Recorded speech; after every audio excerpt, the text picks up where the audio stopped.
La red de telecentros extremeños presenta Profesiones Emergentes.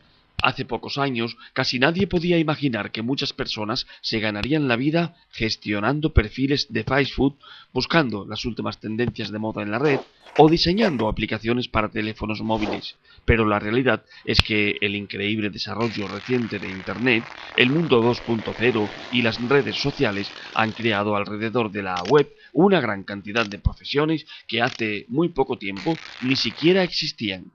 Son las llamadas profesiones emergentes. Cada día surgen nuevas profesiones para suplir las necesidades que aparecen alrededor de los nuevos servicios de Internet.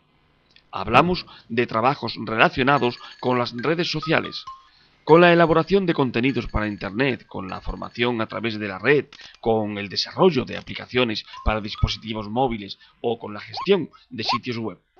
Además, en este contexto, todas las personas podemos inventar una nueva profesión emergente.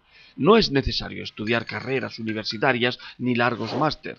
Solo tenemos que detectar una de las muchas oportunidades que la red y la tecnología nos ofrece y prepararte para poder inventar una respuesta. Fácil, ¿no? Red de Telecentros Extremeños.